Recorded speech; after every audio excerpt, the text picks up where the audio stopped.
querer compartir con nosotros esta tarde este tema tan interesante, tan de iglesia y obviamente pues que lo hacemos muy nuestro. Pues muchísimas gracias, hermana Dulia. Aquí estoy a su disposición.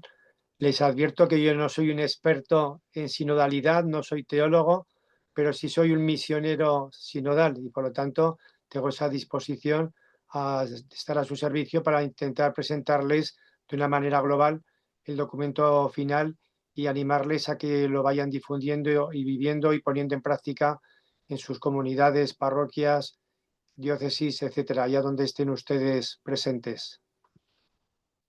Estamos ante ti, Espíritu Santo, reunidos en tu nombre. Tú que eres nuestro verdadero consejero, ven a nosotros, apóyanos, entra en nuestros corazones, enséñanos el camino, muéstranos cómo alcanzar la meta. Impide que perdamos el rumbo como personas débiles y pecadoras. No permitas que la ignorancia nos lleve por falsos caminos. Concédenos el don del discernimiento para que no dejemos que nuestras acciones se guíen por prejuicios y falsas consideraciones. Condúcenos a la unidad en ti para que no nos desviemos del camino de la verdad y la justicia, sino que en nuestro peregrinaje terrenal nos esforcemos por alcanzar la vida eterna. Esto te lo pedimos a ti, que obras en todo tiempo y lugar, en comunión con el Padre y el Hijo, por los siglos de los siglos. Amén. Amén.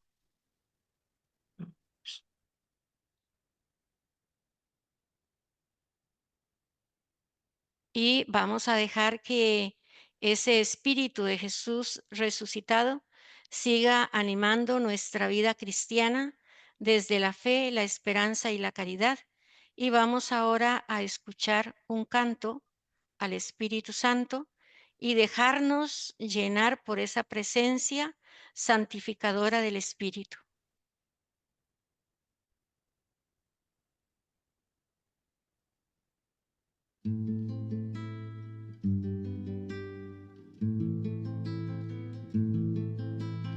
Ruach, Ruach, aliento de Dios en nosotras. Ruach, Ruach, Espíritu de nuestro Dios. Ruach, Ruach, aliento de Dios en nosotras. Ruach, Ruach, Espíritu de nuestro Dios. Espíritu de Dios en nosotras, derriba los muros antiguos, construye una nueva creación, levanta la ciudad de Dios. Ruach, Ruach, aliento de Dios en nosotras. Ruach, Ruach, Espíritu de nuestro Dios.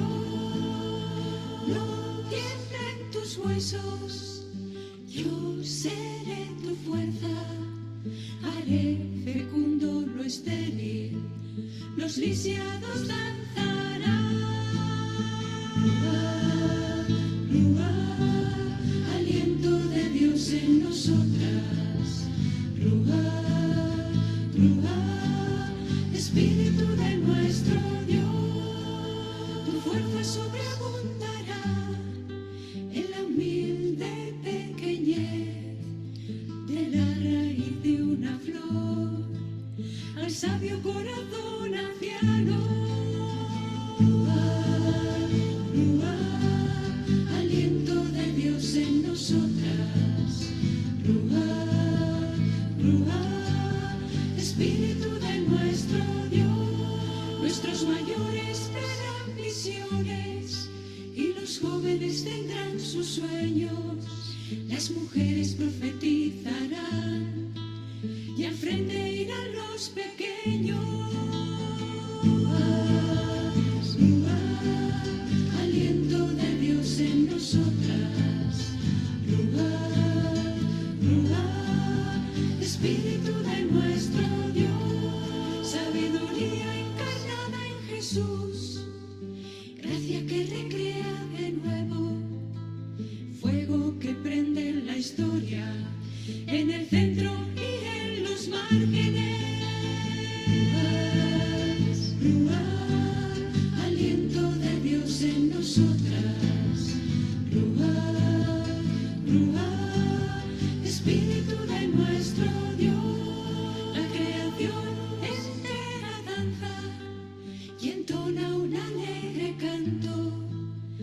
belleza de días eternos, alabanza de nuestro amante Dios.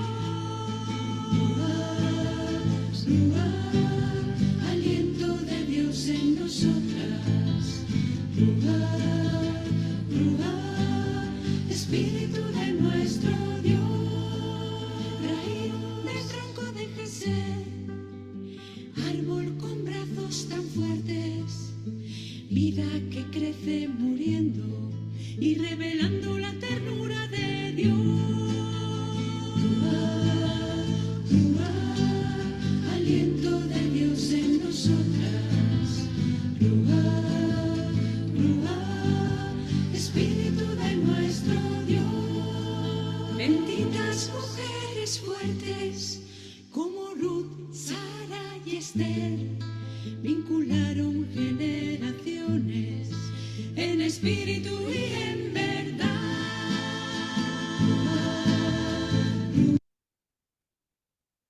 Ruach, aliento de Dios en nosotras.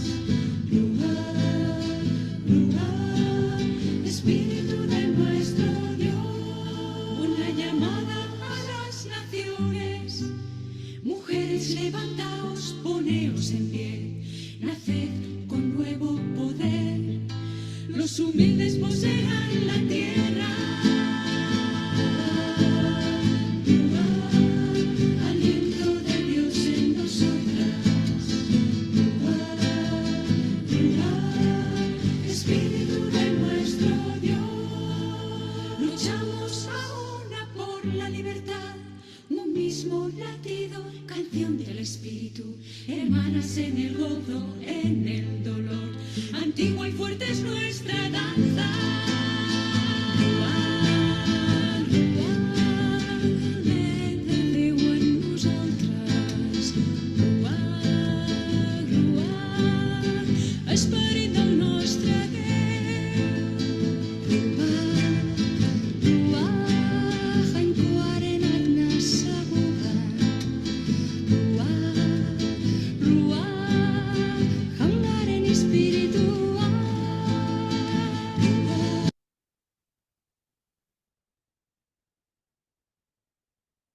Que la Ruá, el Espíritu de Dios, nos ilumine a todos esta tarde. Hora española. Pasamos a ver el PowerPoint. Bueno, ahí tenéis una fotografía de la asamblea sinodal que hubo en Roma, que imita como un banquete de bodas, ¿verdad? Ahí hay un montón de mensajes de tipo simbólico y visual. Ahí están reunidos por mesas, que nos recuerda un poco también la comensalidad por la que optó siempre Jesús. Y ahí estaban en cada mesa pues laicos, religiosos, cardenales, obispos, diáconos, todos juntos, todos aportando, todos escuchando, todos haciendo un discernimiento, todos caminando juntos. Es el gran reto que tiene la Iglesia, según el Papa Francisco en el 2015, cuando dijo que la Iglesia universal en el siglo XXI tiene el gran reto de la sinodalidad, de caminar juntos, que no es cosa fácil, porque la Iglesia como institución tiene 2000 años y tiene un montón de inercias, lo iremos comentando también en el diálogo, que dificultan un poco esta tarea tan bonita que es caminar todos juntos. Pasamos a la siguiente diapositiva. Vamos a hacer como una primera parte, donde vamos a hablar de la sinodalidad, del pueblo de Dios, de la necesidad de convertir nuestras relaciones, nuestros procesos y nuestros vínculos, que me parece la palabra clave del documento, la conversión personal, la conversión comunitaria, la conversión eclesial, la conversión de todos y de todas, desde el último fiel hasta el propio Papa. Y vamos a hablar, por tanto, de participación, de formación, de los males del mundo.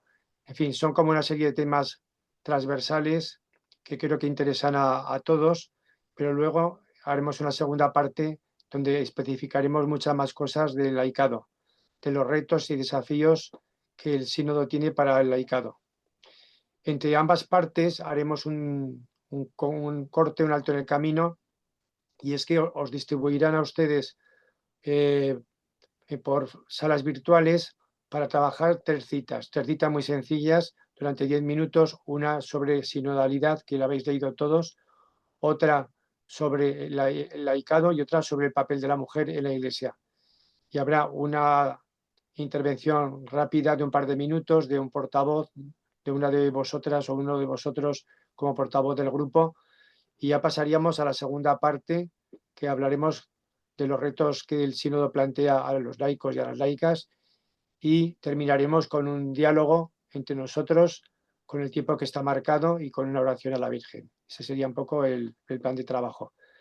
La ventaja de tener ahí el guión quizás muy comprimido es que tenéis a vuestra mano, tenéis todos los números dedicados a cada uno de los epígrafes, con lo cual puede ser un documento de trabajo posterior para vosotros o para algún grupo o para personas con las que queráis compartir este trabajo. Pasamos a la siguiente diapositiva.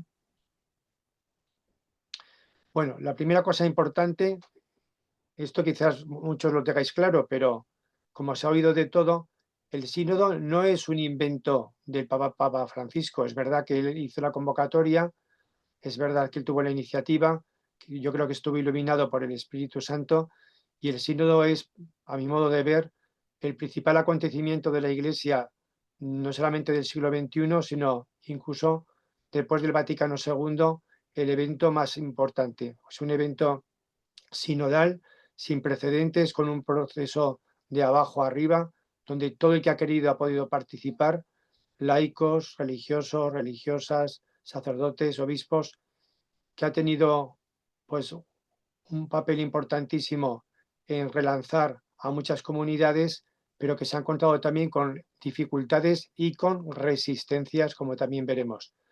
Pero en realidad se trata de desarrollar y de actualizar el Vaticano II. Ya veréis cómo hay referencias clarísimas a Gaudium et Spes, al Lumen Gentium, al Decreto Ad Gentes, al Decreto Apostolicae Actuositatem, en fin, para quien interese, en el número 5 y en el número 3 os hablan un poquito de esta circunstancia, y nos dice que todo el camino sinodal, enraizado en la tradición de la Iglesia, se ha desarrollado a la luz del magisterio conciliar. Lo digo porque hay iglesias, pues por ejemplo, por citar algunas, por ejemplo en Estados Unidos, que han sido bastante poco receptivas a algunos aspectos del sínodo, pero estamos en plena comunión con la tradición y en plena comunión con el Vaticano II. Y bueno, este es el legado sinodal del Papa Francisco, que ahora tiene que retomar el nuevo Papa León XIV, que como bien sabéis, ya participó como obispo de Perú en la fase diocesana del sínodo y en el año 21-22. Después fue llamado a Roma y ahí ya participó como prefecto en las sesiones del sínodo, como prefecto de la Congregación de los Obispos, y por tanto tiene una visión, yo creo que bastante global, de lo que ha sido el proceso con las fases diocesana, la fase nacional, la fase continental y la fase de Iglesia Universal.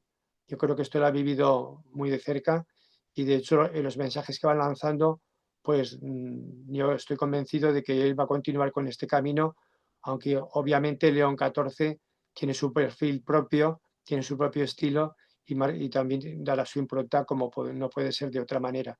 Pero esta es una idea importante. Se trata de una recepción ulterior del Vaticano II. Pasamos a la siguiente diapositiva. ¿Y ahora dónde estamos? Pues estamos en la fase de implementación. La Constitución Episcopalis Communio establece este tipo de fases de implementación, y aquí hay una llamada a que todo el mundo se implique. Fijaos que en este documento, si lo conocéis, no sé exactamente si lo habéis leído todos o una parte o tenéis una visión general, pero es un documento que da muchísimo juego porque ya hay propuestas prácticas que se pueden poner en marcha. Otras no, que habrá que modificar incluso el derecho canónico, pero hay otras muchas que se pueden poner en práctica. Potenciar los consejos parroquiales, potenciar las asambleas parroquiales, potenciar la metodología de la conversación del espíritu, o potenciar o empezar a conocerla. En fin, estamos en la fase de implementación después de este largo camino recorrido durante estos 3 años, y es un documento que está abierto. Es un documento que surge del pueblo de Dios. Esto es algo importantísimo y que el propio Papa Francisco lo asume como propio y se convierte en magisterio pontificio ordinario, lo cual le da mucha autoridad pues, para aquellos sectores pues, que consideran que hasta que el Papa no lo diga, pues la cosa no tiene tanta importancia.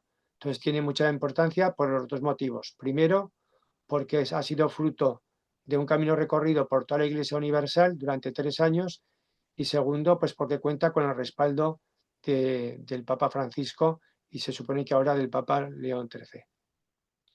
Ahora nos toca aplicarlo, implementarlo. Hace falta tiempo. Esto sí que es importante porque fijaros, León XIV. León XIV, eso es.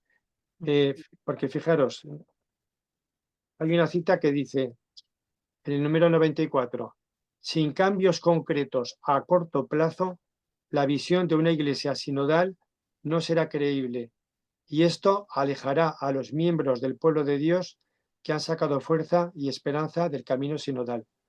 Corresponde a las iglesias locales, diocesanas sobre todo, pues poner en marcha este proceso de implementación. Pero que no solamente depende de nuestro obispo o de nuestro párroco, todos los que estamos aquí, todos podemos poner ya en marcha muchas propuestas del sínodo. Y la pregunta clave es, ¿cómo caminamos juntos en esta fase para ser una iglesia cada vez más sinodal y más misionera? Recordemos el lema, hacia una iglesia, comunión, participación, misión, porque es un reto que tenemos ahí. Bien, seguimos con la siguiente diapositiva. Ya me he referido que ha habido resistencias, algunas clarísimas. Yo incluso a veces las he vivido con sacerdotes pues que no les gustaba este planteamiento del sínodo. Yo creo que en el fondo tampoco les gustaba las grandes líneas pastorales del Papa Francisco, pero lo cierto es que en el número 36 del documento final se reconoce que ha habido una falta de participación en el proceso.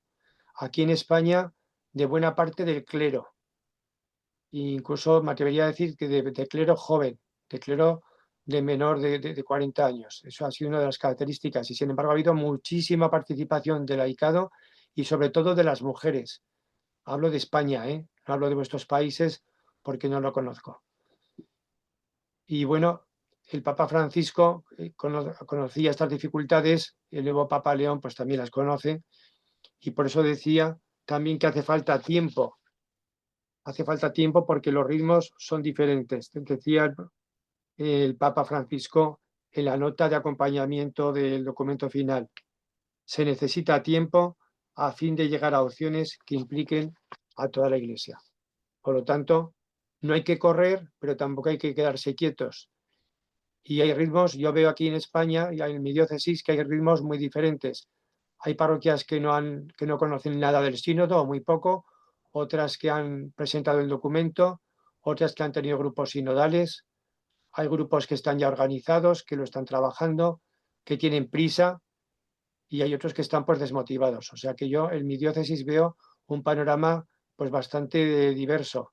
El día 12 de abril tuvimos una reunión con el arzobispo y con 120 personas y ahí hubo un montón de intervenciones y vimos esta realidad. Bien, pasamos a la siguiente diapositiva. Aquí tenéis algunas ideas importantes que yo tenía mucho interés en que las leyeseis antes de esta sesión. Supongo que habréis tenido tiempo y no obstante, como es tan importante, luego en el espacio de salas virtuales un grupo la va a trabajar un poquito más a fondo. Fijaros, mucha gente, sobre todo no creyente, dice, claro, esto del sínodo es que la iglesia sea más democrática, sea más participativa, tenga más voz las mujeres y luego se pasan a temas, digamos, secundarios, pues que no han tenido tanto consenso en el proceso sinodal, como el tema del celibato, el tema de la ordenación de las mujeres, etcétera. Pero fijaros, aquí hay una definición que contiene la esencia de lo que es la sinodalidad y hay muchos elementos que podrían servir también para la sociedad civil. Y en ese sentido, el sínodo es una profecía social, como también dice el documento, porque si evidentemente hubiese escucha recíproca, diálogo encuentro, discernimiento, consenso en las tomas de decisiones, pues otro gallo nos cantaría. Muchos conflictos, fijaos cómo está la situación en Gaza o en Ucrania o en otros países. Si hubiese otro tipo de actitudes, pues lógicamente el mundo sería de otra manera. Eso lo dijo el otro día el Papa León en su homilía, luego pondré una cita. Pero fijaros, lo más importante no es esto, sino que caminemos juntos todos los cristianos con Cristo hacia el reino de Dios y con la humanidad. Y esto es puro Concilio Vaticano II, cuando se miraba con tanta simpatía al mundo contemporáneo para caminar juntos la Iglesia y la sociedad. Por lo tanto, yo creo que esa es la idea clave. Caminemos juntos, como en el camino de Maús, con Jesús, con sus discípulos, con Cristo, hacia el reino, con todo lo que implica caminar con Cristo, que es una llamada permanente a la conversión, una llamada permanente a hacer nosotros Cristos y a ver a Cristo en los hermanos, a encontrarnos a Cristo con los más desvalidos, en las periferias, etc. Luego, otra idea clave de la sinodalidad es que no es para consumo interno. Claro que hay que remover muchos obstáculos internos, pero tiene que estar orientada a la misión. Iglesia en salida, que decía el Papa Francisco. Si la sinodalidad, si la participación, si la escucha, si los consensos no nos llevan a la misión en la familia, en la sociedad, en el sindicato, en la escuela, en cualquier institución o lugar, si no nos lleva a la misión, pues realmente no estamos ante una iglesia sinodal. Y por supuesto, implica reunirse en la asamblea. Qué difícil es motivar a muchos cristianos para que participen en reuniones, en asambleas. Hay mucha gente, por lo menos en mi parroquia, que viene a la Eucaristía Dominical, que es la gran asamblea cristiana, pero que luego no se implica en nada parroquial, ni ningún grupo, ni quiere saber nada. ¿Cuánto cuesta crear una cultura de la participación, de que todos somos importantes, de que la fe tiene una dimensión eclesial y no solamente una dimensión individualista? Esto cuesta muchísimo cambiarlo, porque luego veremos que lo que se nos propone es un cambio de mentalidad, y esto es muy complicado según qué ambientes eclesiales. Y ahí tenéis en el cuarto punto pues esos verbos fundamentales de escuchar, dialogar, discernir, decidir, evaluar, etcétera, que iremos comentando a lo largo de la sesión. Otro tema importantísimo es que la sinodalidad es una actitud espiritual, nos llama a la renovación espiritual de cada uno, pero también de reforma de las estructuras. No basta con un cambio interior, con un cambio personal. Tiene que haber reformas de estructuras. En un consejo parroquial tiene que haber mujeres, tiene que haber pobres en el sentido de personas que van a la parroquia y que tienen menos medios culturales o de otro tipo. La participación tiene que estar abierta a todo el mundo y por lo tanto esa renovación espiritual y esa reforma estructural tiene que tener consecuencias claras y concretas allá donde estemos. Es cierto que hay muchas instituciones en la Iglesia que son sinodales y que hay órganos sinodales, que muchas órdenes religiosas tienen ya la sinodalidad, digamos, asumida pues, en sus capítulos, en su forma de elegir a sus representantes, a sus superiores, y dentro del laicado igual. Pero me parece importante las dos cosas. Es otra idea clave. Renovación espiritual y reforma de las estructuras. Por lo tanto, fijaros que cuando a veces los medios de comunicación, al menos aquí en Europa y en España, nos hablan del sínodo, siempre sacan los mismos temas. Sacan el tema del celibato, el tema de las personas LGTBI, el tema de los divorciados, en fin, todos estos temas que salen en los medios de comunicación y se olvidan de lo fundamental, que es lo que estamos viendo aquí. Luego, todo esto que hemos comentado habrá que verlo desde esa actitud de escucha, de diálogo, de encuentro, de que en la Iglesia todos, como decía Francisco, tenemos cabida. Y también me parece importante, y por eso terminaremos con una oración a la Virgen como referente de sinodalidad. Pasamos a la siguiente Esta siguiente diapositiva es continuación de la anterior, porque tener un espíritu sinodal, tanto en la comunidad como a nivel personal, requiere una espiritualidad. Y por lo tanto, fijaros, es una disposición espiritual que la tenemos que llevar en nuestro corazón, en nuestra cabeza y en nuestras manos, en la vida cotidiana, en la vida parroquial, en la vida de oración, en la vida familiar, laboral, en fin, en cualquier aspecto de nuestra vida, tener esa disposición espiritual de que caminamos junto con otros. Y que todo esto brota de la acción del Espíritu Santo, que es el verdadero protagonista del sínodo. El protagonista del sínodo, desde el punto de vista de la fe, no somos solamente los que hemos participado, los obispos, el papa, los sacerdotes, los religiosos y religiosas, los laicos, las laicas, sino que es el Espíritu Santo el que nos ha ido iluminando. Por eso, cuando hablamos de escucha en el sínodo, estamos hablando de escucha del Espíritu, que esto también me parece fundamental. Es muy importante escucharse recíprocamente, pero la actitud es: ¿qué me dice el Espíritu a través de la escucha de las personas a las que estoy escuchando? Es decir, cuando se hace la conversación en el Espíritu, estoy escuchando a los demás, pero con la actitud de que ¿qué me dice el Espíritu a través de estos comentarios, de esta actitud, de esto que me está diciendo este compañero, esta compañera, este párroco, esta religiosa, este niño, este joven? Y por eso, para que haya verdadera espiritualidad sinodal, es importante la oración, la reflexión, el silencio, la escucha de la palabra. Si no, no hay sinodalidad. La sinodalidad no es una técnica organizativa, es algo muchísimo más profundo. Y me da la impresión de que algunos o algunas que rechazan el sínodo, esto no se lo han leído o no lo conocen o no se han informado bien. Este es el fondo del asunto.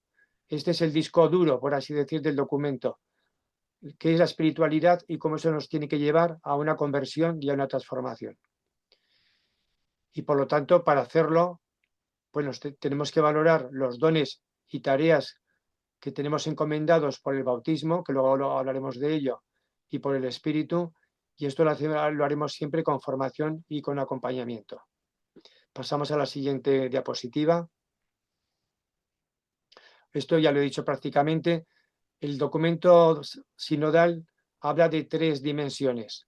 El estilo sinodal, que tendría que ser, en teoría o de forma utópica, lo que querríamos asumir y tener, que es un estilo personal, comunitario, etcétera. Pero luego tiene que haber estructuras sinodales y procesos eclesiales. Nada sin el obispo, ¿verdad? Pero no hay nada si el obispo no cuenta con el pueblo, porque todos somos pueblo de Dios. Por lo tanto, el tema de las estructuras y la necesaria reforma del derecho canónico son imprescindibles. Si no hay reforma de estructuras, si no hay reforma de la legislación eclesiástica, pues será muy difícil poner en marcha pues muchas de las propuestas que hay aquí. Y la otra dimensión sería pues la sinodalidad en un evento concreto. Por ejemplo, este mismo sínodo pues es un evento, como ha habido otros, de jóvenes, de la familia, etcétera. Pasamos a la siguiente. La conversación en el espíritu. ¿Han oído hablar de esta metodología sinodal? ¿No? ¿No la conocen? Unos dicen que sí, otros dicen que no.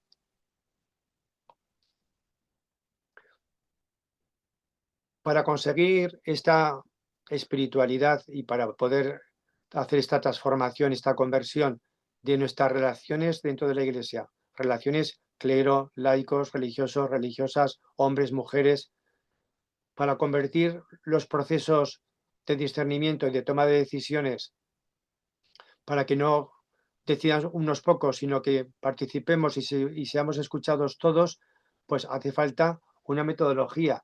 Y esta metodología sinodal, que es una metodología de discernimiento, se llama conversación en el espíritu. Y en esa diapositiva, para quien quiera profundizar, tenéis una serie de etapas, el número 83 y 84, que esto tiene un cierto origen, creo yo, en parte de los jesuitas, ¿verdad? Y que está ampliamente explicada en un documento del año 23 del Sínodo del Instrumento Laboris de la primera sesión. Si hay alguna pregunta que hacer, me la hacéis al final, porque es una prioridad formativa que se nos propone para los próximos años. Es una metodología que exige estas actitudes de escucha, de reflexión, de oración, de consenso, etcétera, y que tiene 3 partes. Una parte de escucha de los demás, pensando qué me está diciendo el espíritu a través de los otros. Una segunda ronda de compartir qué me ha impactado de lo que tú has dicho, de lo que yo he escuchado. Y luego una tercera ronda, pues para tomar decisiones en consenso, que no es fácil. Por lo tanto, requiere un entrenamiento, una formación y un acompañamiento de animadores. Yo creo que es una metodología que puede dar mucho juego en un consejo parroquial, en un consejo diocesano de pastoral, en una asamblea parroquial, pues no lo sé, porque serían muchos, y aquí yo creo que tiene que ser más reducido, en un capítulo de religiosos y religiosas, en un órgano de gobierno de una asociación laical o de una cofradía, en fin, puede dar muchísimo juego. Pasamos a la siguiente diapositiva. Es ese gráfico de los 3 pasos que os he comentado muy deprisa y muy mal porque no hay tiempo para decir tantas cosas. Yo lanzo mensajes para intentar motivaros y que más tarde profundicéis y os vayáis formando. Ahí tenéis por un lado en la parte izquierda el enlace. En ese enlace tenéis 3, 4 páginas muy sencillas que resumen qué es esto de la conversación en el espíritu. Y es de la web del sínodo. Y ahí tenéis un gráfico que se difundió ampliamente en el proceso sinodal y habla de esas 3 fases que os he comentado. Como veis, fijaos en los verbos conversación, discernimiento, silencio, oración, construir juntos, agradecimiento, en fin, es una técnica, pero una forma espiritual de hacer discernimiento que, ojo, no es la única, ¿eh? Quiero decir que el ver, juzgar y actuar es muy válido, la lección también es válida, la revisión de vida. Hay muchos métodos de discernimiento en la Iglesia y el propio documento final así lo reconoce y lo recoge. Y esto pues puede complementar, pero no quiere decir que esto sea lo bueno y lo único y lo demás no, porque la Iglesia tiene mucha tradición de discernimiento. Pasamos a la siguiente diapositiva. También me parece fundamental hablar un momento de cómo el laicado, religiosos, religiosas, hombres, mujeres, laicos, laicas, pero también el ministerio ordenado, los diáconos, los sacerdotes y lo que es la jerarquía, todos somos pueblo de Dios, absolutamente todos somos pueblo de Dios. Entonces, una llamada que hay fundamental en este documento final es que el laicado sea consciente de que es pueblo de Dios. Y como es pueblo de Dios, tiene un mandato misionero de anunciar en su familia, con sus vecinos, con sus compañeros de trabajo, el mensaje cristiano. Y tiene también la responsabilidad de participar dentro de la Iglesia, de ser corresponsables. Luego hay una corresponsabilidad diferenciada, que veréis que es un término que se utiliza mucho, porque no es la misma responsabilidad la mía que la de una persona que solamente va a misa, ni es lo mismo la responsabilidad del párroco o del obispo o de la superiora de una congregación o de un líder cristiano de una comunidad. Por lo tanto, fijaros, somos pueblo de Dios, que esto ya sabéis que es puro Vaticano II, porque hay gente que ha dicho, es que esto le gusta mucho al Papa Francisco. No es que le guste al Papa Francisco, es que esto es una definición eclesiológica de la Iglesia. La Iglesia misterio y pueblo de Dios, la Iglesia es también el cuerpo de Cristo, la Iglesia es templo del Espíritu, todo eso es Lumen Gentium. Pero qué importante es hablar del pueblo de Dios para captar este doble mensaje de que tenemos que edificar dentro de la Iglesia de forma corresponsable y luego ser todos misioneros por el mismo hecho de ser bautizados. Y ahí tenéis ese puntos 21, 22 y 24 del documento final, que dice todo esto, ¿por qué somos pueblo de Dios? Porque somos hijos de Dios, porque hemos sido bautizados, porque hemos recibido el Espíritu. Y esto es importantísimo. Yo creo que, aunque viene del Vaticano II, de alguna manera el proceso sinodal lo que ha hecho ha sido reforzar mucho la teología bautismal, recordarnos a todos que todos bautizados tenemos derechos y deberes. y por lo tanto hay una horizontalidad que nos obliga a todos a esta corresponsabilidad que os decía antes y que me parece importantísimo para superar o para combatir el clericalismo. Acordaos que el Papa Francisco decía, el clericalismo es el cáncer de la Iglesia, que parece que es muy fuerte la expresión, pero fijaos que como todo el tema de abusos de poder de todo tipo hunde mucho sus raíces también en el clericalismo. En otras hay otras raíces también, pero el clericalismo está ahí. Y es algo que nos encontramos casi a diario, no solamente en el clero, sino también en laicos, en laicas, en religiosos y en religiosas que comparten esta visión clerical. Yo creo que el tema del bautismo es algo también a reflexionar, a profundizar en nuestra vida. Y recuerdo la cita de San Agustín, que la repitió León XIV, y que la podemos aplicar cada uno de nosotros según donde estemos. San Agustín decía, con vosotros soy cristiano, porque soy un bautizado más. Y luego, para vosotros, para serviros, soy obispo, soy papa, soy la madre superiora, soy el prior, soy el presidente de la Acción Católica, soy el hermano mayor de la cofradía. ¿Entendéis? Es decir, todos somos bautizados, pero luego tenemos unos dones y carismas. Con vosotros soy cristiano, para vosotros soy lo que sea. El ministerio que me ha otorgado la Iglesia, el don que me ha dado el Espíritu, la tarea que me han encomendado la comunidad, etcétera. A mí me parece una frase capital, que además viene de San Agustín, ahora que León XIV es un agustino, ¿verdad? Y que de alguna forma, pues la sensibilidad y la espiritualidad agustiniana que tiene, pues seguramente será mucho más visible que anteriormente. En resumidas cuentas, cuando nos han bautizado, el Espíritu nos ha dado a todos dones y carismas. Luego veremos en la segunda parte si esos dones y carismas se convierten todos ellos en ministerios o no ministerios y un poquito hablaremos de ello también en el diálogo.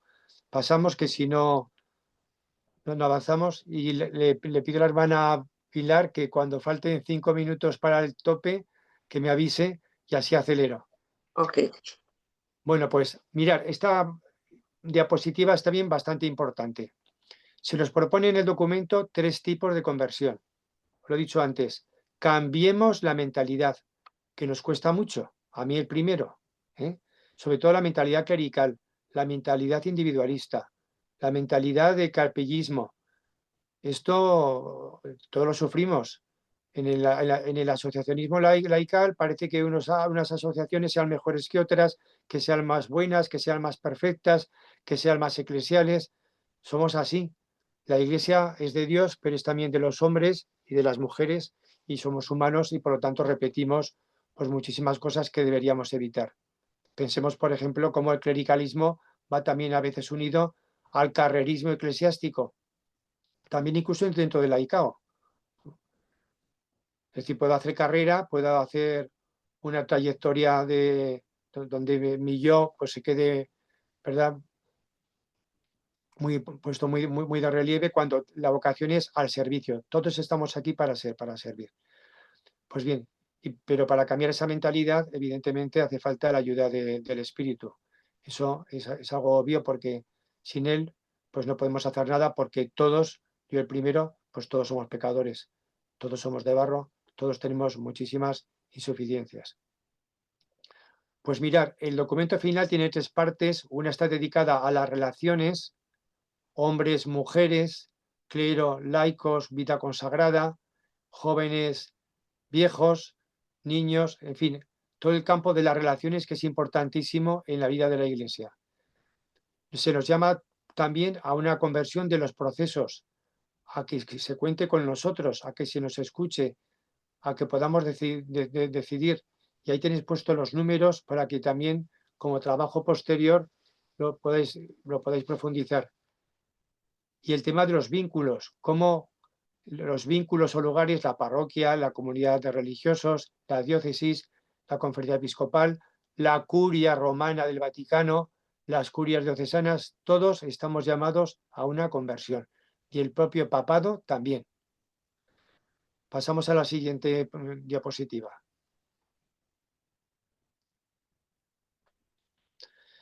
Esto me parece importante, lo voy a repetir muchas veces. En el tema de los procesos hay como 3 procesos importantísimos, que son el discernimiento, la toma de decisiones y la evaluación. Fijaos que es casi la forma humana del comportamiento. Todos, ante un hecho que ocurre, pues todos pensamos, todos reflexionamos, todos tomamos una decisión, después la valoramos. Bueno, pues esto en cristiano, en católico, lo tenemos que hacer de la forma que nos marca aquí el sínodo. Entonces, los procesos de discernimiento eclesial los tenéis en el número 82 y es lo que hemos hablado antes. Procesos de escucha, fundamentalmente de escucha.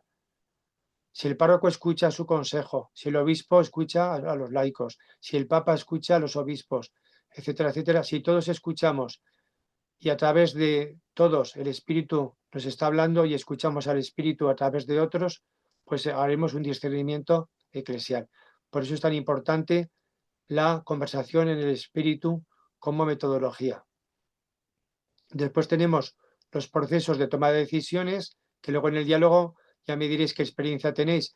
Hay parroquias muy asamblearias, donde todo el mundo participa, donde todo el mundo es escuchado, y hay parroquias que no tienen ni un consejo escolar, ni un consejo pastoral, que el párroco manda, gobierna, decide y ya está. Y podemos tener también una asociación de laicos donde haya poca participación y la junta directiva pues tome decisiones. Yo, por ejemplo, pertenezco a una cofradía de Semana Santa y aunque intentamos que haya asambleas, pues es la Junta la que toma casi todas las decisiones. Es una sinodalidad insuficiente, aunque luego informamos y pedimos opiniones. ¿Os dais cuenta? Es decir, que la toma de decisiones puede ir desde lo grande e importantísimo, un plan pastoral, por ejemplo, una evaluación de final de curso, pues hasta elementos de planificación. Por lo tanto, estos procesos de discernimiento, de toma de decisiones en la Iglesia, ¿cuántas mujeres están, por ejemplo, en órganos de decisión importantes? ¿Cuántos laicos? ¿Cuántos jóvenes? ¿Cuánta gente que está comprometida en las periferias está representada en órganos de participación o de poder, hablando claramente? Y luego tenemos los procesos de evaluación y de rendición de cuentas. Siempre hay que evaluar, yo vengo de la educación, y los que sois profesores lo sabéis, siempre hay que evaluar para la mejora, no tanto para autoflagelarnos de todo lo que hemos hecho mal, sino para mejorar. Y si no hay evaluación, pues no hay avance. Entonces, aquí en el proceso sinodal se ha insistido muchísimo en los procesos de evaluación, de rendición de cuentas. El obispo tiene que rendir cuentas, el párroco tiene que rendir cuentas, la superiora o el superior de una orden religiosa tiene que rendir cuentas, el presidente de una asociación de laicos tiene que rendir cuentas, la presidenta de la Acción Católica tiene que rendir cuentas, todos tenemos que rendir cuentas. ¿De qué manera? Pues con transparencia y con criterios evangélicos. Pasamos a la siguiente. Entonces te quedarían 5 minutos para Vale, ese gracias. cambio.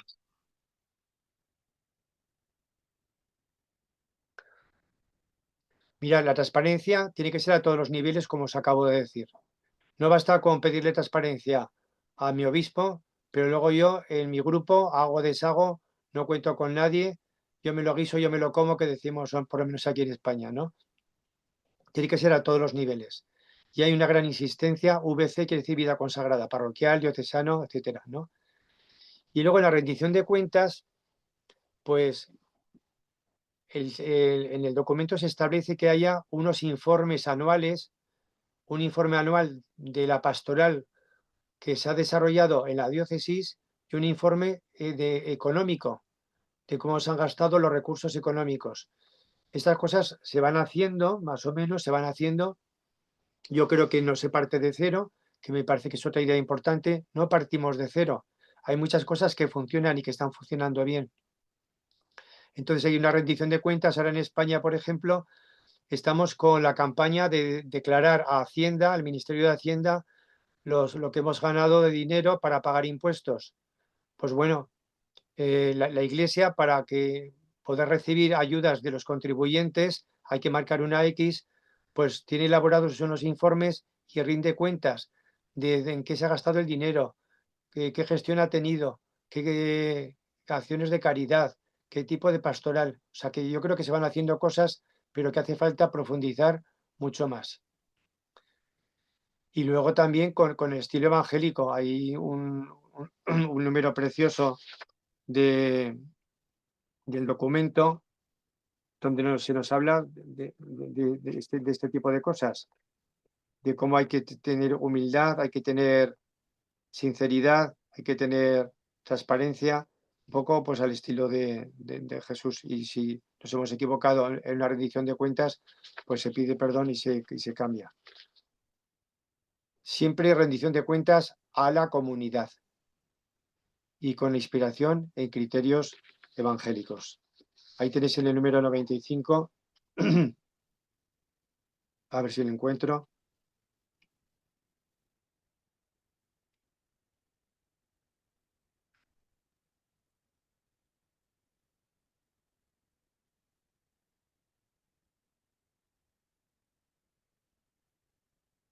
Dice, la transparencia va unida a la verdad, la lealtad, la claridad, honradez, integridad, coherencia, etc. Es decir, se están haciendo una serie de referencias a unos valores que son muy importantes para todos, pero en especial para los cristianos, ¿no? Bien, seguimos. La participación. Fijaos cómo está todo interrelacionado.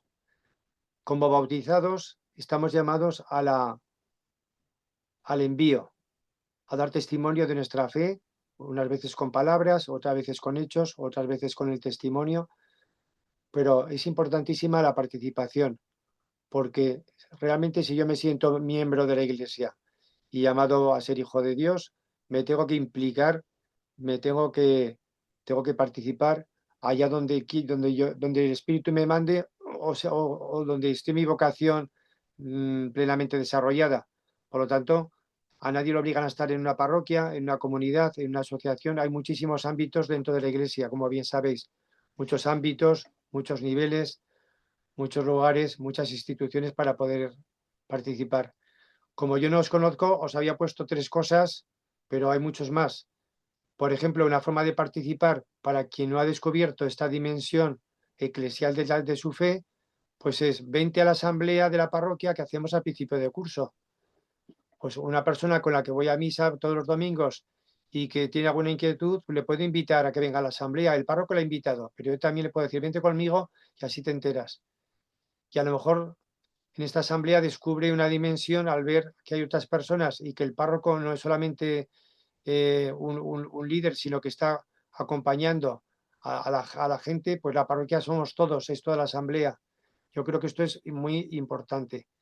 Y luego, allá donde funcionan, que en teoría tenía que ser en todas las parroquias, consejos pastorales, donde hay sacerdotes, religiosos, religiosas, laicos, laicas, etc.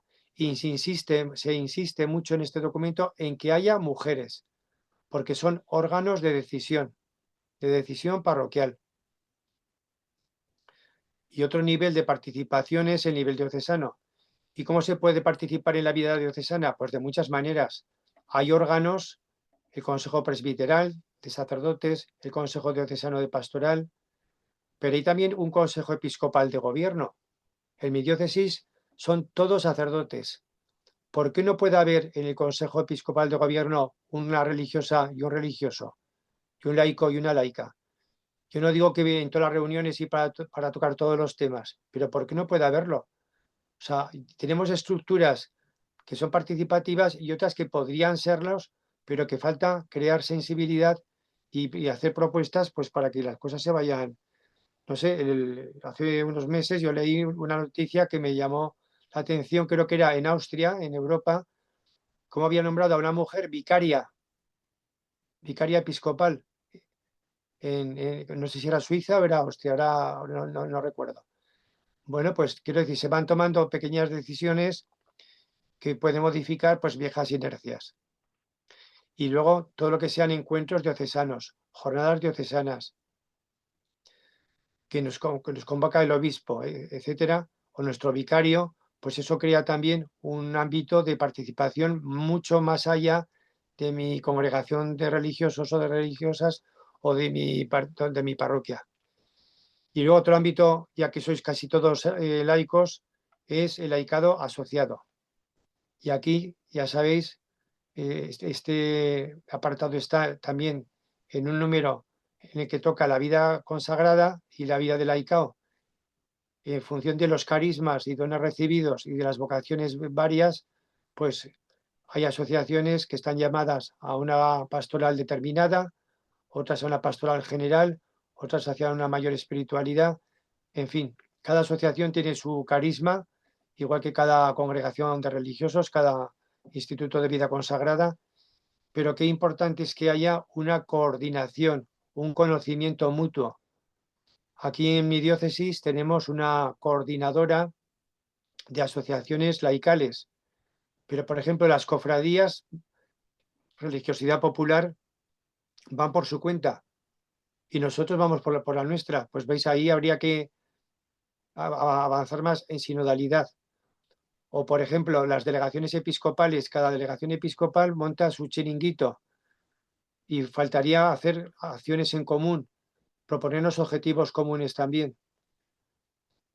Y como familia de Santa Ana también os podéis plantear en qué tenéis que avanzar para que haya más participación. Pasamos a la siguiente antes de que se agote el tiempo. Se ha agotado el tiempo, pero tú sigues, ¿eh? Vale. Bueno, aquí simplemente voy muy rápido. Me parece muy importante este ver crítico que hay en el documento final, porque hace una descripción de los males del mundo que os podéis imaginar. La guerra, el hambre, la injusticia, la desigualdad. Pone nombres y apellidos y hay en varios números. Y también habla del mal dentro de la Iglesia con los abusos de poder. Por eso me parece muy importante la homilía que hizo el Papa León XIV el domingo pasado. Os lo he puesto ahí un poco en rojo, que por concluir esta parte, pues nos llama a tener un espíritu misionero y a que en el centro de todo esté el amor de Dios. Y viene a decir que al final, como bien sabéis, donde hay caridad y amor, ahí está Dios. Sean creyentes, no sean creyentes, sean más próximos, sean más alejados de la Iglesia. Y viene a decir con León XIII, que no he suprimido la referencia de la cita, si esta caridad, si este amor prevaleciera en el mundo, pues lógicamente el mundo sería de otra manera. Por desgracia, el principio del mal, del egoísmo, del tener, del poder, del sobresalir, pues es el que domina en esta cultura que tenemos, que no es nada humana, sino alejada de los planes de Dios y alejada de un verdadero humanismo integral. Creo que ya con esto hemos terminado en esta parte, ¿no, hermana Pilar? Sí. Y haríamos ahora un alto en el camino. El plan sería, les van a distribuir por 3 salas.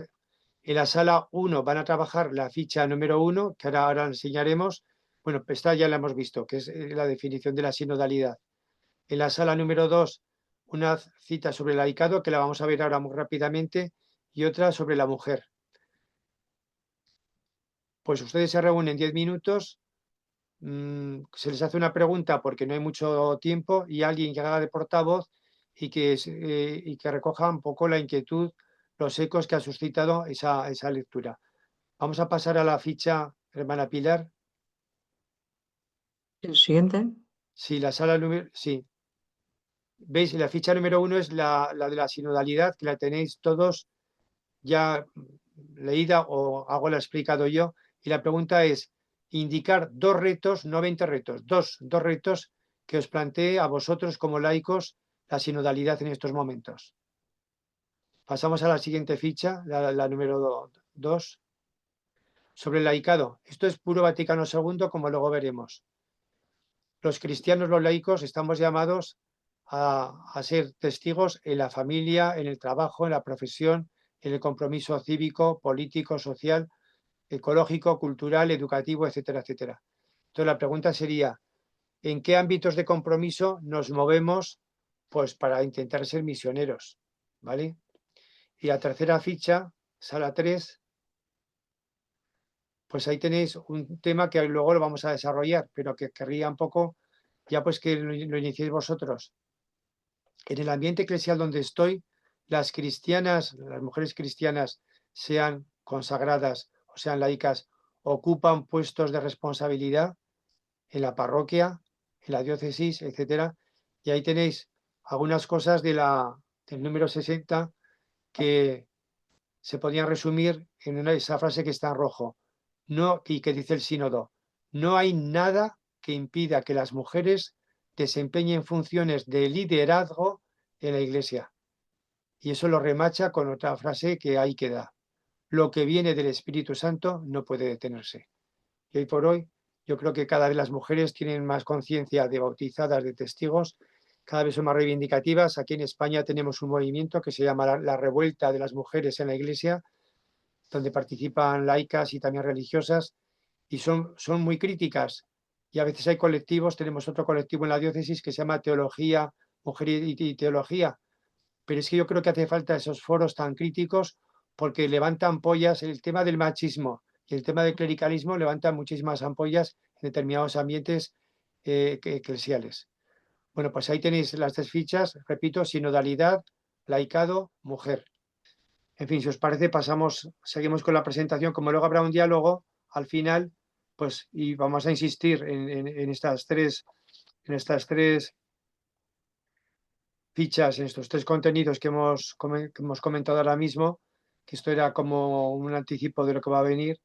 Pues primero, en esta ficha, simplemente, perdón, en esta diapositiva tenéis como un resumen de lo que vamos a comentar con los números correspondientes. Yo insisto, este Power, que la hermana Pilar o la hermana Dulia os lo hagan llegar, lo pongan a disposición y utilizarlo como mejor consideréis. Elegir aquellos temas, aquellos números del documento final que más os pueda interesar. No hay, y lo podéis compartir con quien queráis, ¿eh? No es propiedad privada mía, sino que es un medio, pues, para la comunidad. Pasamos a la siguiente diapositiva. Ahí tenéis más elementos que ya van saliendo: consejos parroquiales, asociacionismo laical, el tema de la cultura digital, si queréis luego lo comentamos un poco al final, y el tema de la profecía social. Por desgracia, mucha gente no se ha enterado de que la Iglesia está en sínodo, y lo que ha salido es, pues, el tema de divorciados, el tema del LGTBI, etcétera, o si las mujeres pueden ser ordenadas o no, pero otros muchos temas en los que hay más consenso eclesial y que son importantísimos, como he intentado demostrar en la primera parte, pues no salen en la prensa, pues porque no es periodístico, no es noticia. Decir que caminamos juntos con Jesús, pues eso no es no es una noticia periodística. En cambio, si un cura ha hecho esto o lo otro, o una monja o un laico, pues eso sí que es noticia periodística. Entonces, confiemos también mucho más en la comunicación de la Iglesia, de nuestras propias comunidades, y tengamos criterio propio para no dejarnos llevar por los grandes titulares periodísticos que a veces son sectarios, son sesgados o son tendenciosos. Pasamos a la siguiente diapositiva. A ver si puedo acabar un poco antes a las 6, porque vamos mal de tiempo. La primera diapositiva ya la hemos comentado de forma insistente. Estamos invitados en el proceso sinodal a ser discípulos misioneros, como decía el Papa Francisco en su programación como pontífice en Evangelii Gaudium. Utilizaba ese término que yo creo que es muy acertado. Pasamos a la siguiente diapositiva. Bueno, aquí tenéis todo un campo interesante. Ese doble campo de laicos, carismas, vocaciones y ministerios. Primero, todos hemos recibido un carisma por el bautismo, unos dones, ¿verdad? A través del Espíritu. Y luego nosotros vamos descubriendo nuestra propia vocación y nuestro propio lugar dentro de la Iglesia. Por lo tanto, profundizar en carisma, vocación, ministerio, bautismo para la misión y para el servicio dentro de la Iglesia me parece muy importante. Esto es puro Vaticano II. Lumen Gentium, Apostolica Adpositatem, todo lo que voy a decir es puro Vaticano II. Cuando leáis el documento, si no lo habéis leído, se propone pensar en nuevos ministerios que sean necesarios, pero es la comunidad cristiana la que tiene que decir qué ministerio es necesario crear o no crear. A mí esto me parece importante porque, por ejemplo, se está pensando en crear el ministerio de la escucha en toda la Iglesia Universal, pero en muchas diócesis se pueden crear ministerios y en parroquias también se pueden encomendar servicios y tareas y por lo tanto no todos los carismas se traducen en ministerios ni todos los ministerios tienen que ser instituidos. Luego hablaremos de ello. Y esta idea de compromiso y vocación específica de los laicos me parece fundamental, porque hay muchos laicos que piensan que lo de la vocación es una cosa de curas, de monjas, de monjes, y que es ajena a su vida, cuando en realidad todos somos llamados por el Señor para una vocación que se nos ha dado y que hemos ido descubriendo a lo largo de nuestra vida. Bueno, pues ahí tenéis ámbitos de compromiso, que ahora los veremos también, que en el caso de la ICAO está muy claro. El decreto del Vaticano II, Apostolica in Actuositatem, nos habla de dos campos de compromiso: el compromiso dentro de la Iglesia y el compromiso fuera de la Iglesia. Pero lo específico del laico es el compromiso fuera de la Iglesia, en las periferias, como iglesia salida.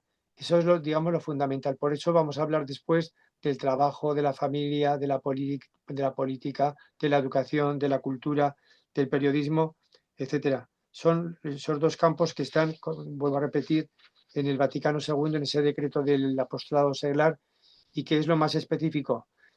Mirar, yo, por ejemplo, soy celebrante de la palabra y voy una vez al mes a pueblos muy pequeñitos estoy hablando que pueblos de 50, de 100 habitantes, donde te acuden 3, 4, 5, 6 personas a hacer la celebración de la palabra. Bueno, pues ese es un servicio que yo presto porque me llaman por envío del obispo y por envío de la diócesis. Pero fijaros, aun siendo eso importante y como medio de evangelización, yo creo que como laico, y ahora porque estoy jubilado y estoy haciendo otras cosas de voluntariado, soy voluntario y enseño español a extranjeros, a inmigrantes que vienen aquí a España, pero por ejemplo, si yo estuviese en activo, mi campo específico sería la educación, la administración educativa, la escuela, en los ambientes donde yo me he movido, la asociación de padres de alumnos, los sindicatos de profesores, no sé si me explico, ese tenía que ser el campo específico secular del laico. Y por supuesto la familia, al ser una persona casada y padre de un hijo. Pero me parece fundamental la cita de Lumen Gentium 31, cuando dice que el carácter secular es propio y peculiar de los laicos. Y hay mucho laico en la Iglesia que esto no lo ha descubierto.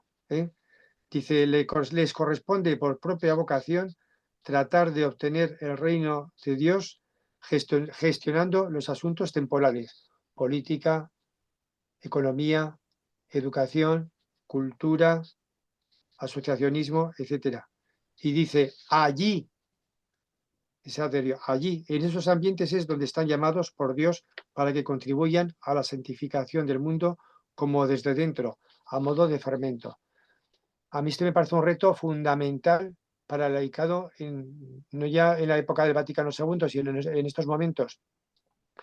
Hay muchos laicos dentro de la Iglesia que se comprometen mucho intraeclesialmente dentro de la parroquia, pero que les cuesta mucho pues meterse en una ONG que no es católica, o en un colegio público que no es católico, o en un sindicato que no es católico, o en una asociación de vecinos que no es católica, porque da respeto o da miedo, o pensamos que nos van a rechazar, o porque no sabemos cómo evangelizar. Yo creo que ese es todo un campo de acción pastoral muy interesante que luego podemos comentar al final. Luego hay otra cosa importante en este apartado que estoy comentando, y es que los laicos tendríamos que ser todos enviados y apoyados por la comunidad. Haber dicho antes, hacemos visitas a enfermos, pues vais a visitar a los enfermos en nombre de la comunidad, ¿vale? Entonces, sentirse enviado y apoyado por la comunidad, y que por eso mismo estáis presentes en un consejo pastoral como pastoral de la salud, como pastoral del trabajo, como pastoral de presos, de privados de libertad, como caridad, etcétera, pues a mí me parece muy importante. Por eso él insiste este documento en el papel de los niños, de los jóvenes, de los esposos, de la familia, de los discapacitados, etcétera. Pasamos a la siguiente. Dentro de la Iglesia, ahora insistía en fuera de la iglesia, en las periferias que decía el Papa Francisco, dentro. Bueno, pues dentro también hay trabajo que hacer. Y de hecho, los ministerios laicales tienen que ser cada vez más potenciados, al menos aquí en España hay cada vez menos sacerdotes y los laicos pues tenemos que hacer a veces tareas supletorias y otras veces pues no tareas supletorias, sino que son tareas que las puede desarrollar igual un laico o una laica que un sacerdote. Bueno, pues el documento en el número 76 hace como un resumen de la situación actual y nos dice que hay instituidos, esto ya lo sabéis, públicamente acólito, lector y catequista, que esto es lo que ha cambiado el Papa Francisco en el derecho canónico, que las mujeres también pueden ser ya acólitas, lectoras y ya erais catequistas de facto, pero no podéis recibir públicamente el ministerio laical. Luego hay otros ministerios extraordinarios que uno los confiere el obispo y otros los puede conferir el párroco, ministro de la Eucaristía, celebrantes de la palabra. En casos excepcionales, posiblemente a lo mejor ahí en América Latina también habéis participado en bautizos o incluso en matrimonios. Esto ya no lo sé, aquí en España todavía no se ha llegado a esa situación. O presidiendo entierros, funerales, en fin, puede haber muchos ministerios, unos instituidos y otros no instituidos. Pero lo que sí dice el documento final es que la tendencia tiene que ser a promocionar más los ministerios no ordenados. Y aquí hay un campo muy importante para las mujeres, muy importante, no solamente el tema del diaconado y el tema del presbiterado, sino también en los ministerios laicales que son los mayoritarios, por así decir. El documento final del sínodo nos dice en el número 36 que hay que ampliar las posibilidades de participación de los laicos y especialmente de hombres y mujeres. Pasamos a la siguiente.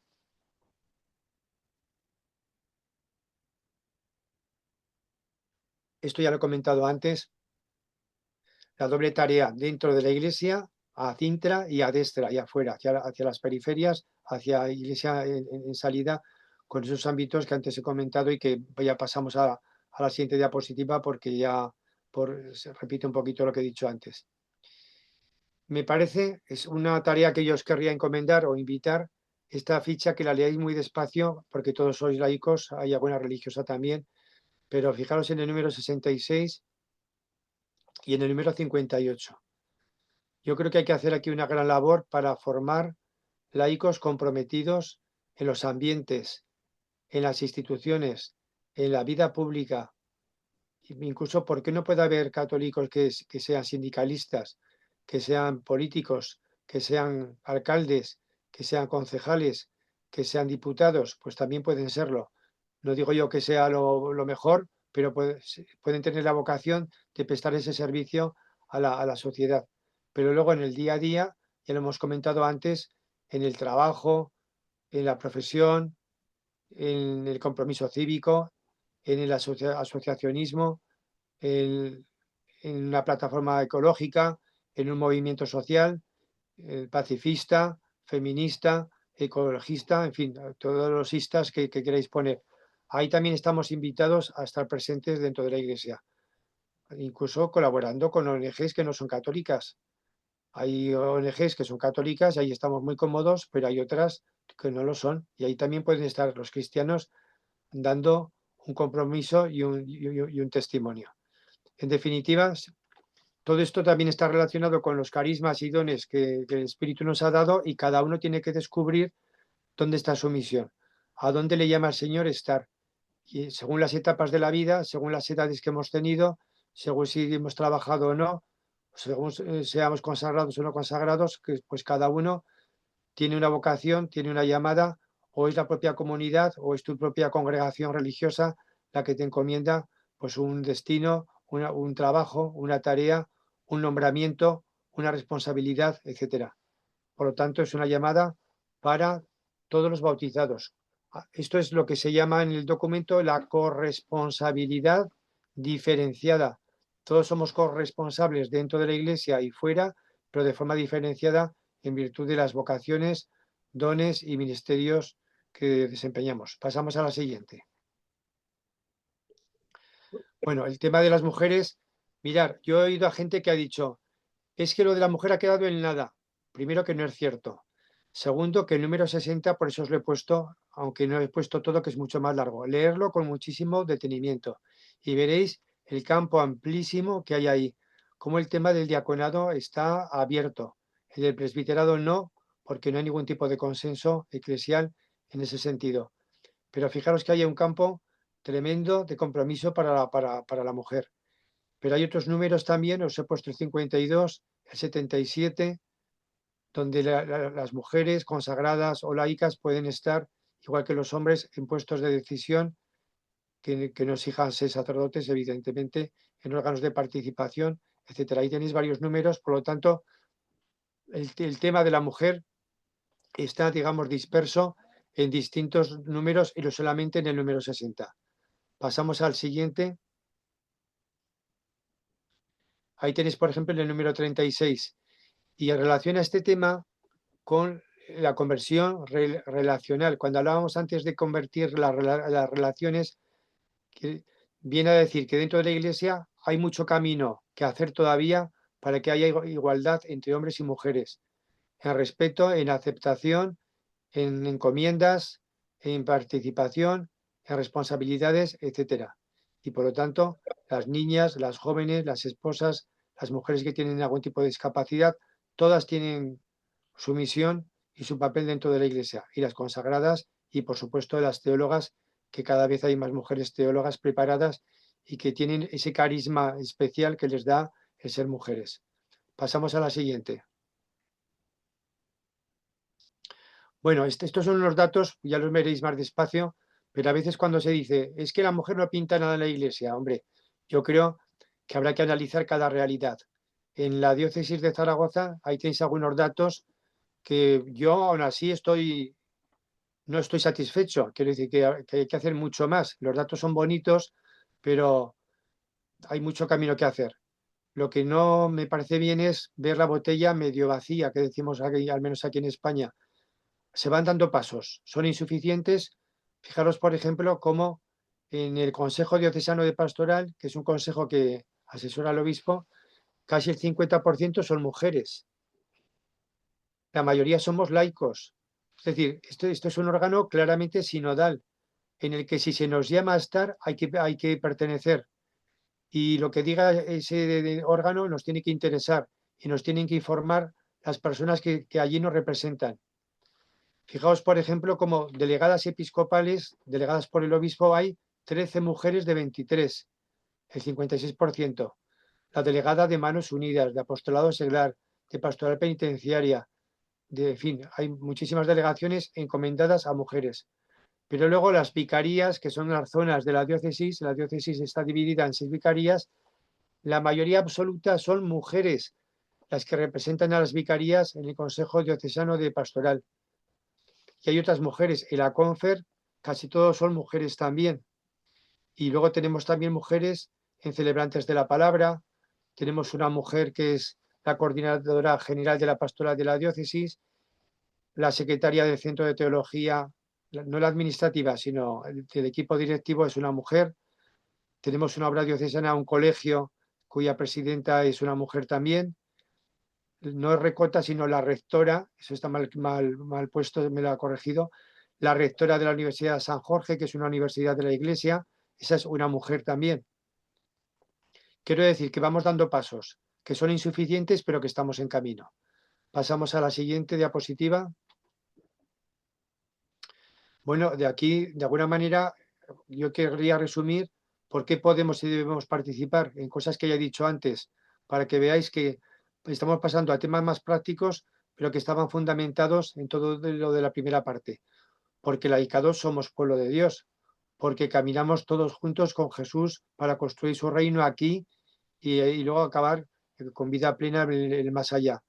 Que tenemos que caminar juntos sin excluir a nadie dentro de la Iglesia ni dentro del laicado, y por lo tanto tenemos que mejorar nuestras relaciones con la vida consagrada, con el clero, etcétera, que es difícil, por supuesto, pero esa es una tarea, que es una participación a todos los niveles, parroquial, diocesano, de Iglesia Universal, de Iglesia Nacional, etcétera, y que es muy importante que aquellos cristianos que están comprometidos a nivel social, sociopolítico sobre todo, pues que estén presentes también en los órganos de participación, para que no todo sea intraeclesial y no todo sea autorreferencial, que decía el Papa Francisco. Y bueno, una forma de participar es utilizando metodologías diversas. Yo os he puesto VJA, ver, juzgar y actuar, que es un método que es muy conocido en América Latina y que aquí en España ha sido sobre todo la Acción Católica la que más lo ha desarrollado, y esta metodología que os he comentado de la conversación en el espíritu. Pasamos a la siguiente diapositiva.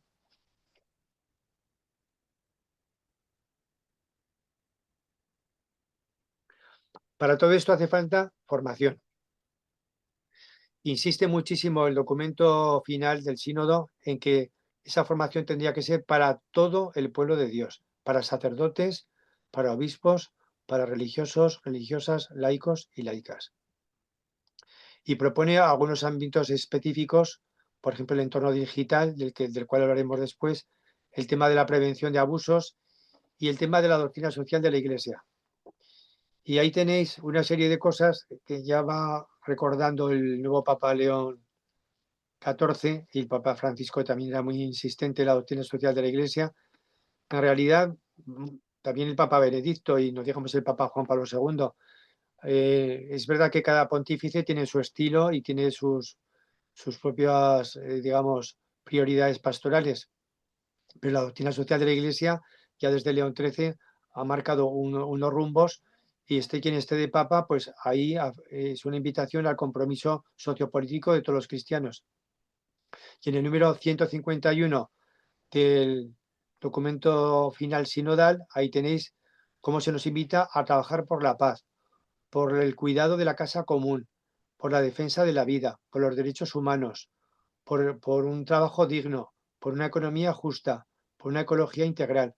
Fijaos que el contexto internacional que tenemos ahora con todo el tema del trumpismo, incluso políticamente, tanta polarización, tanta auge de la extrema derecha, es decir, está habiendo una serie de fenómenos a nivel mundial con un orden internacional también, a mi modo de ver, muy preocupante, pues que ponen de relieve cómo puede haber una voz profética de la Iglesia desde la doctrina social, y cómo los cristianos tenemos que estar también comprometidos allá donde podamos.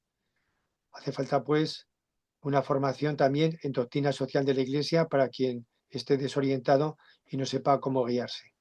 Pasamos a la 5 siguiente. minutos para las 6, Sí, Ángel. por eso, sí. Bien. Bueno, el campo digital, como sois un espacio digital y a la hermana Turia le gusta mucho, ¿verdad? Yo aquí me siento muy perdido. No sé si sabéis que ha habido toda una parte de sínodo digital, que lo ha movido mucho la hermana Siskia, que es una religiosa muy dinámica, parece que es latinoamericana. Y bueno, que sepáis que en el número 149 pues se toca este campo como campo emergente de evangelización, no solamente, digamos, de comunión y comunicación como estamos haciendo ahora, sino que es un campo misionero de evangelización. Y luego también hay una llamada, puesto que estáis ahí varios educadores, cómo es importante que las instituciones educativas de la Iglesia ayuden a los niños y a los adultos a moverse en el mundo digital y en el mundo de la red, donde sabéis que hay muchas cosas buenas y muchas cosas malas. La inteligencia artificial, Internet, todo esto, ya sabemos que tecnológicamente puede ser muy interesante, pero que puede ser utilizado pues para hacer el bien o para hacer el mal. Y todos sabemos las deformaciones y las desviaciones tan grandes que hay en el uso. Pasamos a la siguiente.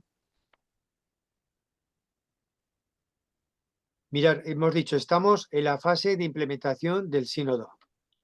Francisco lo ha liderado, ahora le toca a León XIV. Bueno, pues primero, el Papa Francisco, estando en el hospital el día 15 de marzo, aprobó un itinerario y un calendario para que se vaya desarrollando esta implementación poco a poco, porque en algunas diócesis hay poco interés, hay que decirlo así de claro, y por parte de clero, de una parte del clero, al menos aquí en España, y también del laicado, pues también se ha dejado morir, como que esto es una cosa del Papa Francisco y ya se ha muerto, o ya nos han jubilado a los equipos sinodales, pues esto pasó a la historia.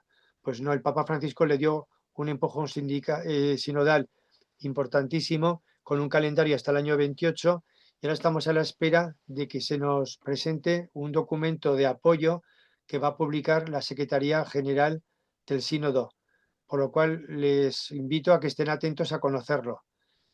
Ahí tienen un enlace donde pueden ver la carta que dirigió el cardenal Grech de la Secretaría General al Papa, diciéndole que tiene la confianza de que ahora sea él el que dé las indicaciones oportunas, porque tal y como está hoy la Iglesia, pues el Papa es el que tiene la última palabra. Como el Papa León XIV ha estado muy implicado en el sínodo, pues pensamos que no va a haber ningún inconveniente. Pero ciertamente ese documento ya tenía que haber salido o salir esta semana sin falta. Y luego se ha puesto ahí como curiosidad una entrevista en YouTube al cardenal Prevost, cuando era cardenal, donde él cuenta su experiencia en la fase diocesana que vivió él como obispo en Perú, que la cuenta de una forma pues como bastante entusiasta, y luego cómo vivió el sínodo ya como prefecto en Roma. Pasamos a la siguiente, por ir ya terminando. ¿Cómo aplicar el documento final? Pues lo primero, si no lo conocéis y no lo leéis, leerlo. Que son muchas páginas que cuesta mucho, pues bueno, pues ahí tenéis este Power que os puede ayudar a hacer una selección y empezar por lo que más os motive. 2. Hay un obispo en España que se llama Francisco Conesa, que ha publicado un libro, yo lo tenía por aquí, lo quería enseñar, sí. Este es un libro muy sencillo, cómo ser una iglesia sinodal misionera, en la editorial Claret, está en español evidentemente, y es muy sencillito y hace unas propuestas muy sensatas. Pues que sepáis también que hay un blog en Zaragoza que ha seleccionado 40 propuestas, luego veréis dónde está. En fin, pasamos a la siguiente, ya para ir terminando. A nivel personal me puedo plantear también cómo vivo yo el sínodo, si me importa, si estoy informado, si puedo mejorar mi participación. A nivel parroquial también podemos hacer todas las cosas que hemos ido comentando, así como laicado asociado de la familia de Santana, que el hecho de que estéis aquí este sábado, pues aquí en España, que es por la tarde, podíamos estar en el cine, pues aquí estamos, ¿verdad? Y vosotros dejando vuestros trabajos, pues aprendiendo y motivándonos para participar, pues sí que es importante subrayar este papel de laicado asociado que puede aportar mucho en cada diócesis. Pasamos a la siguiente. Ahí tenéis una cita final. Fijaros cómo vuelve a insistir en el tema de las relaciones, porque se vive y se testimonia juntos, caminamos juntos y es el Espíritu el que nos conduce. Y ya al final del todo, pasamos a la siguiente. Pues ahora abrimos un diálogo. Tenéis después, no sé si la tenéis, ¿puedes pasar a la siguiente diapositiva, Pilar, hermana Pilar? Sí, Que pues creo que he puesto unos recursos ahí. y ahí los tenéis. Ahí tenéis el libro del obispo Francisco Conesa y las 40 propuestas prácticas las podéis, hacéis clic ahí y las podéis ver rápidamente. Es un blog muy interesante de un grupo sinodal de Zaragoza, un grupo de 8 o 10 personas. Luego hay una teóloga zaragozana que se llama Cristina Hinojés, que ha escrito un cuadernillo muy interesante de los jesuitas sobre sínodo y jubileo, que también podéis entrar en internet y bajarlo. Y luego en la página web del sínodo tenéis mucha más información y más documentos. Volvemos a la anterior, hermana Pilar.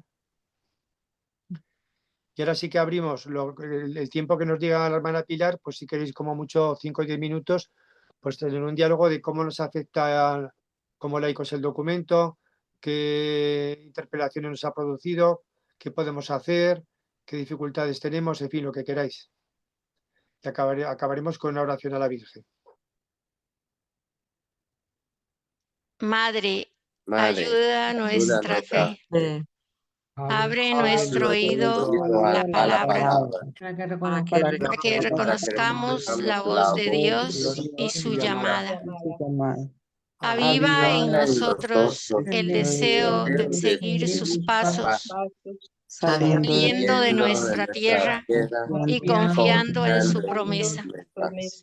Ayúdanos a dejarnos tocar por su amor para que podamos tocarlo en la fe. Ayúdanos a fiarnos plenamente de Él, a creer en su amor y sobre todo en los momentos de tribulación y de cruz, cuando nuestra fe está llamada a crecer y a madurar. Siembra en nuestra fe la alegría del resucitado. Recuérdanos que quien cree no está nunca solo. Enséñanos a mirar con los ojos de Jesús, que Él sea luz en nuestro camino y que esta luz de fe crezca continuamente en nosotros hasta que llegue el día sin ocaso. Es el mismo Cristo, tu Hijo, nuestro Señor. Amén. Amén. Santa María, Madre de la Iglesia, ruega por nosotros. Somos familia, Santa